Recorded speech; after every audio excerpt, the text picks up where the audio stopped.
Hello, and welcome back to the reemergence of the ShooCast. So today we're going to be talking and discussing how can a business actually be so busy doing their marketing, but actually stuck with the growth targets, with the revenue targets, with whatever it is they're trying to achieve. So we're going to open up the conversation with that topic in mind and digest the kind of statement businesses rarely suffer from a complete lack of marketing activity. They suffer from activity that is not sufficiently connected to an audience, commercial objective, customer journey, or meaningful next step. That's the kind of the setting the scene. We'll get into why we've repositioned Shoo, our story through marketing over the years, and we'll have a good discussion around this topic about why marketing is often disconnected from commercial reality. So I'm Chris Morris. I'm the co-founder of Shoo. Quick introduction from myself. I've been the co-founder along with my co-host today, Rachel, for the last 12 years, and a long-standing history in education, sales, and marketing for the past 25 plus years. And over to Rachel. Yeah, so I'm Rachel Hatfield. I'm the co-founder of Shoo. Again, 12 years of working alongside Chris. My background's been working in corporate events and also corporate hotels in sales and marketing and events management. So that's a bit of my background and how I've ended up here. Yay, we're back. There we go. So we've decided really, and we've taken the last couple of years out to work very hard on a government contract. We've been working with lots of businesses as well as managing private clients in the marketing and sales arena, predominantly in the kind of tech world. And what we've realized is we wanted to explore this topic, and we've seen this disconnect between marketing, sales, and customer growth, I suppose, commercial growth in that as well. And we wanted to take the opportunity to explore that while reinventing the ShooCast and bring it back to life. So what is the ShooCast and where is it going to go? So the ShooCast is basically a place for Rachel and I to come and have a chat. We'll eventually bring in some guests. So if you are listening to this and you want to come in and have a chat about business, you're more than welcome. Get in touch. We'll get in touch with people as we go through this. But it's a place where we can link our changing pivots from the business into a curriculum-based commercial growth strategy, which you'll learn all about if you stick with us on the podcast. And like I said, this is the starting place of where we're going, what we're going to do, while making it meaningful to you guys as well. So it's going to be a monthly thing. So we're going to run it once a month, and you'll see little YouTube shorts and social snippets and all the rest of it that goes with it. So that's the ethos of the ShooCast. Anything to add to that, Rachel? No, I think you've explained that really well. I think we're just obviously just linking in a lot to do with why digital marketing's not connecting with sales, really. I think that's like the key thing from my point of view. And sales is such a dirty word. It is a dirty word. It's interesting. That's probably a good place to start. Why is sales a dirty word, would you say? Good question. Why is sales a dirty word? I don't know. Everybody likes to use the word growth, right? Growth just means sales. I noticed that when I was using my AI tool. So yeah, that's interesting. Why is it such a dirty word? Why don't people want to do sales? What is it? Are people mentally scarred from the 80s and the 90s and the noughties of having to do telling sales? That might be the question. Are you? Are you? Or make some comments. I would love to know. I'd say yes. Thinking about my first sales job, I can definitely got some scars from that first job. When it was a sales role, it was working for a very well-known windows and doors manufacturer, which you've probably seen the adverts for on TV. I met the guy in person. Obviously, won't mention the names because it's been recorded, but not the best company to work for. But as a 16-year-old, my first experience of sales was essentially going into a room with 30 or 40 people and getting given a phone book with a list of letters and home numbers, phone landline numbers, and we had to call them every single day, 100 phone calls, and we had to bash the phone and obviously call people at a time that they didn't want to speak. So that was quite a challenging experience. So I can understand why sales become a dirty word because they're interrupting people at the wrong times. And from doing the sales side of it, it can be quite daunting and challenging and scary place to be. So I think over the time it's evolved and changed into more growth, which is software or business development seems to be an easier way of saying it. So where does marketing sit with this then? I think the disconnect between commercial growth, sales, and marketing is clear to see. Having been working with businesses for well over 12 years now, I think one of the big challenges we see is, hopefully Rachel add to this, is that businesses often do a lot of marketing. They'll do the events, they'll go to the breakfast networking, they'll stick a post out on Facebook, they'll do 100 posts on Facebook, they'll do some automation maybe in there for email marketing, they'll come up with this wonderful marketing plan, and they're very busy fools are doing lots of things. And I think the disconnect really is simply between, okay, what is the commercial goal? How does the sales goal link to that? And how does the marketing activity drive that sales activity to get the commercial goal? So for example, it might be a case of, okay, I actually want to grow my revenue by 25% in the next year. Okay, great. How do I do that? I need a sales strategy. Okay, great. I need a sales team. Maybe I need to do some events. Maybe I need to organize challenges and problems that customers have and turn that into marketing activity that solves that problem. That's a very simplified version. We'll share stories and examples as we go through. What do you think about that, Rachel? I'm going to add to that. It's not just Facebook, it's TikTok. It's Chris's like, not showing it page, but talking about TikTok, Instagram Reels, whether it's YouTube. I think generally most of the time people just don't have a plan and about creating that perfect video to go out or with no real sort of strategy behind it or just jumping on trends that just don't really sort of, yes, your track might go viral, you're real, you're on TikTok, but has anyone actually bought anything from you? That's the question. Obviously, different algorithms change all the time and everyone's always trying to sort of beat the algorithm. But do we really need to beat the algorithm or really our ideal customer profile or target audience? We like to use a lot of acronyms in marketing, don't we?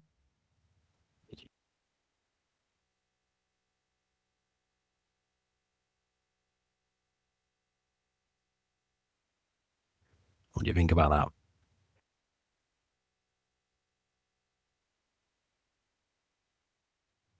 Digital marketing. Sorry, can you say that? You're on mute. I couldn't hear you. Oh.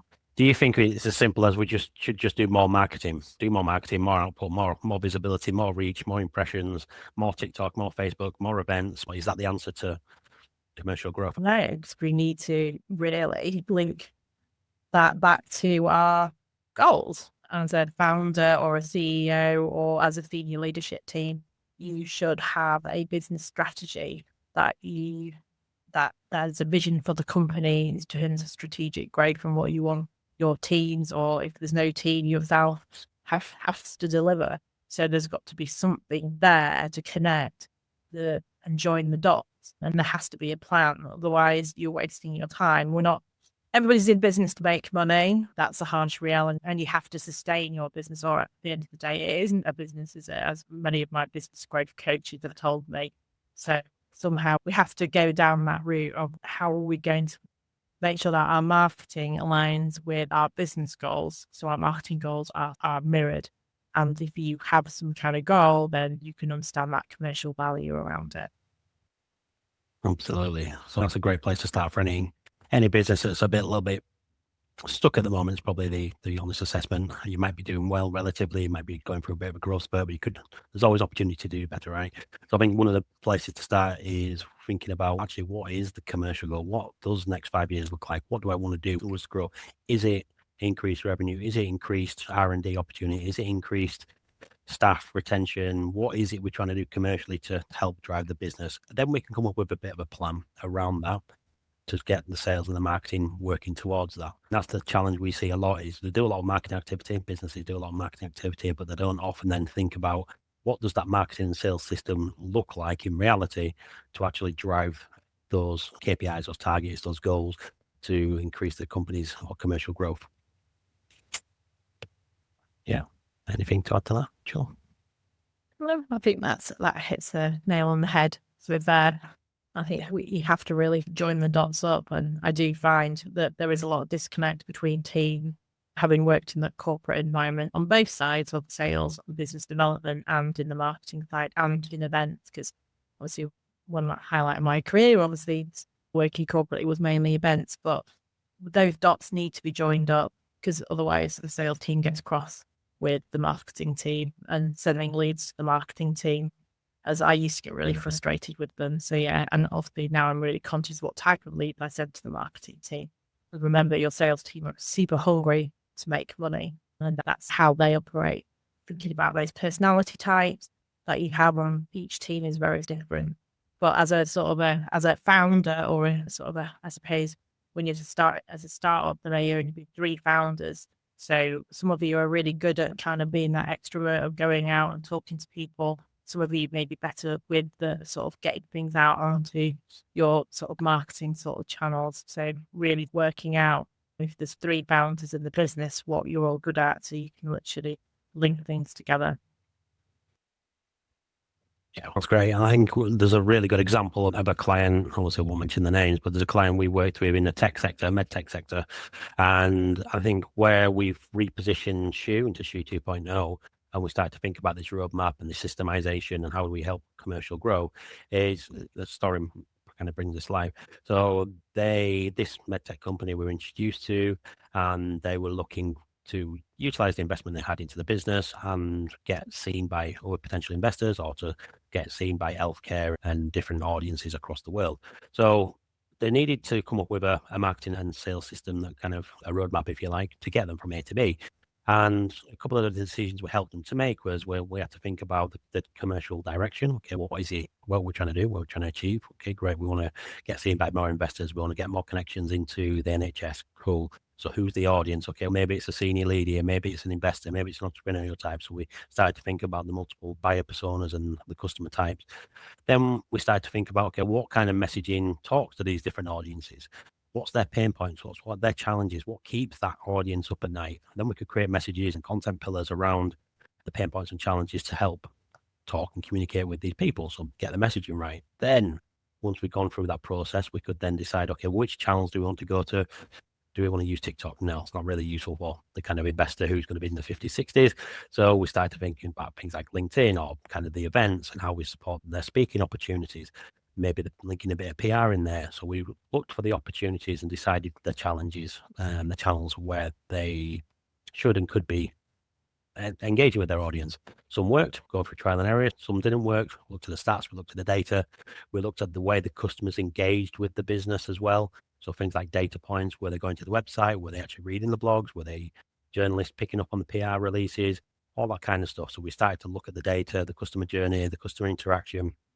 Then through the process of measuring the data, we could see what worked and what didn't work. And then we had the opportunity then over the kind of next 90 days, 120 days to go back and reinforce or improve upon stuff that didn't work. I mean, what was your experience with that particular client, Rachel? Was that a fair assessment? Yeah, I think so. I think it is down to the goal of what those particular founders want. If they're trying to demonstrate sort of thought leadership and want to be an expert in that field, then they have to integrate sort of all this sort of channels together, not just thinking about digital marketing and being online, but everything around it, from public speaking right the way through to thinking about kind of their personal brand as well, but also who they're trying to talk to. And if you're an early stage founder and you're still working sort of your minimal viable product or your MVP, you're still thinking about getting investment. So your target audience is your investors, your funders, who are going to get your startup off the ground. Key thing there. But obviously, the more you demonstrate that thought leadership, the more that you look like you are the expert, or you are the expert, not you look like. Just excuse my language, that sounds a little bit negative, but it's not. But it's just, how do you then become that sort of thought leader, the expert in your field? They want to see that passion, that gut instinct from you. That drives, that they know that's going to drive your business. So being visible is super important, and it's just, you have to mix everything together to get it to join up. And just a follow-up question to that, Rachel, I've got my own ideas for this, but where do you see the kind of most opportunities are lost with marketing? Most kind of things are wasted opportunities. Where is the gap, would you say? I've been working with many businesses over the years. Where would you say that sits? I think the gap is people not monitoring their data. So they're just creating endless amounts of content because they feel that's what they should be doing. They're working on channels that are not suitable for their audience. So they're literally on every single channel creating lots of beautiful content that's just not really converting for them, because they're not focused enough on talking to their audience, really. And that's probably where opportunity for this, because you're just not looking at the data. The data's there to tell you what's working, what's not working. And sometimes people just don't want to look at it because it's just like another thing to do. But actually, it's really important, because the data will give you what's working, what's not working. Shall we carry on with this campaign? Why not? Let's stop throwing money at, as they would say up north, flogging a dead horse type of scenario. So yeah, absolutely. That's a sort of northern sort of thing we'd say up here. We're based in West Yorkshire, just if anyone's in the UK, just in case anyone's listening to this internationally. How much? The classic Yorkshire slang. Say how much we don't like spending money up here. So when we do spend money, we want to make sure it works and it's working as hard as possible towards that kind of commercial and that end product is what we're trying to achieve. And I think it links me back to a thought I had while you were talking there, Rachel, is that as we've evolved Shoo from old Shoo to new Shoo or Shoo 2.0, I think there was a clear break in that kind of change of where we set up in 2014, we built a business, we learned how to build a business, we had no connections, we had little money coming into it, and we didn't have, we had a little bit of knowledge coming into the business world, but we didn't know how to build a business. So the first kind of 6 years or so was how to build a business, how to grow a business, how to do all this stuff we're talking about today. And then we built an agency successfully up to the point of COVID, lots of good PR opportunities, doing lots of this marketing activity. Some worked, some didn't work, and we're doing lots of stuff. And then I think there's a clear shift, that kind of digital transformation that was pushed upon us as a result of COVID, where Zoom, video stuff like this has been prominent, and the opportunities from that have come being able to go off and talk to our audience in different ways, different formats, different things, be more productive with our time, which is one of the most important resources we have or lack as a business owner or a director or a founder. We don't have as much time as we'd hope. So being able to utilize technology can help with that. Where I was going with that, we've really thought about, okay, where are the pain points and the challenge of customers, potential customers, audience, and how can tech help us talk to them? So that's where my train of thought went with that one. Have you got anything to talk around with that, Rachel? Maybe an example or a story? Yeah, I think the key thing is we know AI is coming and it's affecting sales and marketing professionals a lot. I've seen some really bad LinkedIn posts, just people not editing, personalizing, and adding their own spin on stuff. I've also seen a lot of automation on LinkedIn, just connecting with people. It does exist out there. And I get it every time it comes up to a work anniversary. Oh, congratulations on your work anniversary. And then you get no personal response back. You just get a thumbs up from someone because they're clearly just using an automation tool, and then the human goes in, who's got it, and then just goes, I can't really remember who you are because I've just connected with so many people on too many followers. I don't know who's here. And I think AI is there to help in one way, which is great. And we've got all these tools, but our person that's doing marketing, is the end person actually engaging? Because one thing, marketing's there to build trust. The actual person that is who's engaging with them needs to be the person that's in the business. Someone needs to engage with the customers at the end of the day, or potential future customers. And if that's happening, why isn't it not? If it's not happening, why isn't it? And people just rely so much on sort of these AI agents or just generative AI just to purely, yes, it's there to speed things up and it's great to ideate, but how do we keep that? How do we build that trust with people? Because we've got such a long customer journey now. I remember back in the day, my customer journey was it was really easy. You just send an email out to someone, book a call, book an appointment, and you're done. But now you've got literally, the customer is now the researcher. They can do all the research on you before they even have a call with you. Even if a phone call comes on my phone, I look at the caller ID and then I'll go to Google and see which company's phoning me before I even pick up the phone, and then go and stalk people on LinkedIn. So we are naturally going to do that. So why are we not building that trust when we're sort of using these AI agents, whether that's on LinkedIn, whether that's on Instagram, whether that's on Facebook, whatever your chosen platform is? It might be why those TikTok lives are doing so well and people are making money out there. But it depends on who your target audience is at the end of the day. Yeah, and just to add to that, I think what you've hit on there with the AI stuff, I think there's a real opportunity that people are almost either scared of or not really fully embracing with AI. I think where we could be getting away from the AI slop, where we should be really focusing our time and effort as knowledgeable, trustworthy experts. I hate the word experts, but people who are good at what they do. We have an opportunity with AI to really productize and commercialize our knowledge to help drive growth. So we could be more productive and we can spend less time doing all the millions of networking and marketing and posts on Facebook and being hyper focused and solving pain points and problems for customers so that they engage with us in the right way. So we can use AI to create like cheat sheets and guides and lead magnets, all this cool stuff that solves pain points and problems. That demonstrates our trust, like Rachel said. that you can trust us, we can solve a problem, we can help you, and then it can bring people into your world. And that's exactly where we reposition and repivoting the Shoo 2.0 post-COVID is we're building a curriculum-led commercialization growth system, starting with this very first ShooCast, where we're going to be turning our knowledge, plenty of knowledge between Rachel and I, and our experience and stories and all the rest of it, into something that's useful to draw people into our world, those tech, those B2B founders, CEOs, directors, and people like you listening to this. So this is our way of building that trust and that authority in the space. So is there an opportunity in your world to do the same? And I think AI can help you bring that idea to life, bring that ideation to life, and help you to create some of these useful resources. Because I don't know about you, but when I've got lots of ideas, it's nice just to be able to get a quick answer. I'm a bummer. I can use AI to help me as an assistant rather than sitting around and even waiting for Rachel to be free to have a conversation or speaking to somebody else. I can just quickly bounce some ideas backwards and forwards within a matter of minutes. So I think there's a real opportunity there to commercialize our knowledge and help customers and be more time efficient. Bit of a ramble there, but hey ho. What do you think, Rachel? Is that useful? To make you more efficient. I think that's the key thing. At the end of the day, AI is there to help us. It's here to stay. It's not going to go away. So everybody needs to get comfortable with it. And it's just the same as when digital was a bit of a thing. I remember going to a networking event when I used to work up in Scotland, in Edinburgh. And I was speaking, Tinder just become a bit of a thing back then. Yes, I'm starting to show my age now for anyone that you're watching this. But actually, the sales and marketing director said, what's this nonsense with LinkedIn? It's never going to take off.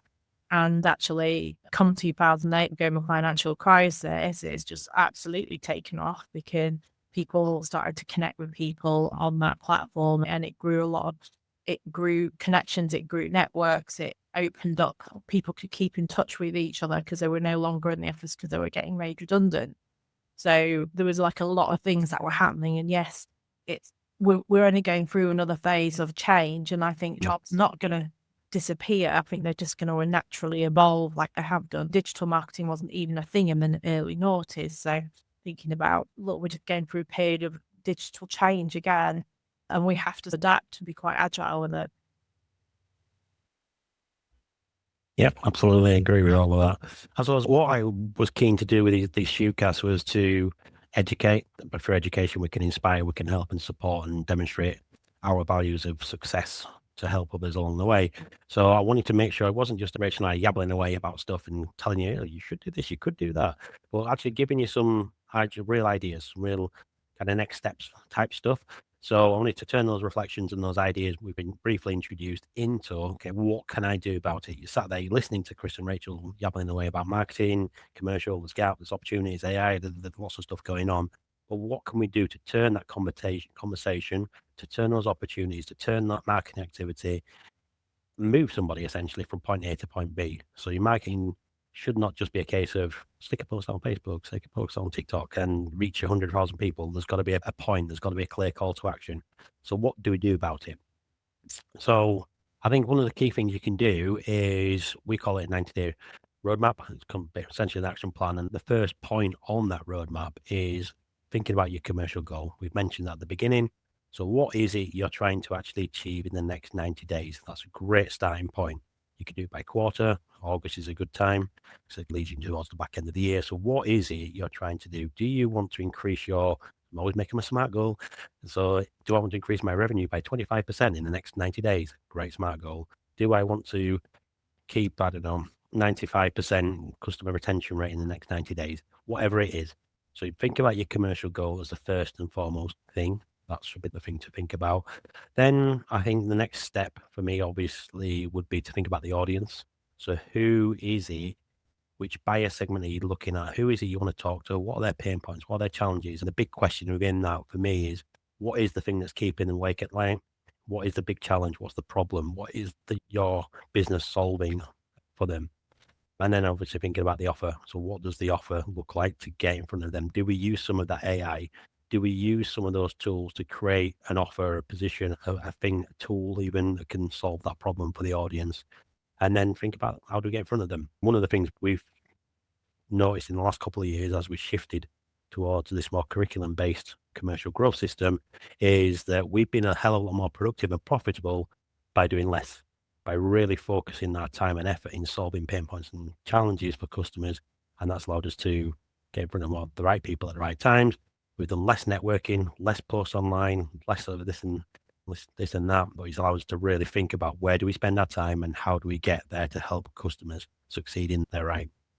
So I think there's a good start for 6, I would say. So think about commercial goal, think about your audience, think about the offer, and think about how you get the offer in front of them would be my tips and takeaways from this session. Have you got anything to add to that, Rachel? Any quick tips or wins that maybe you want to share?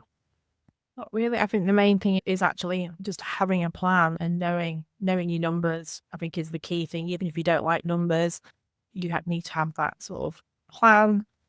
You need to know what's going on. You're basically targeting what your operating costs are. Well, how are you going to make money at the end of the day? I think those are sort of the key things to have in mind when you're creating content. So and you're creating marketing campaigns, is just to really sort of think, what is the purpose of this? And am I building trust with my customers?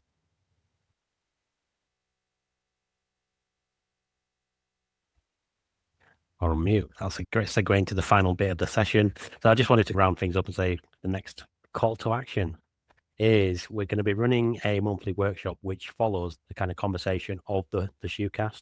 So the next one will be in a few weeks' time. Obviously, maybe you're watching this, but also check the links and comments below to see where to sign up for that. It will essentially be a guided workshop. That's always going to be the format each month.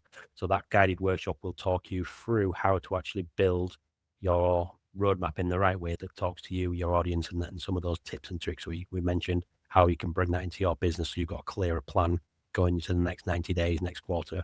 So that is the call to action. And we'd love to see you at the workshop. And that's it from me. Thank you very much. Anything from you, Rachel, to close out? No, but there's lots of things in the pipelines we're developing. So watch this space, follow me on LinkedIn and you'll see. Cool. Bye.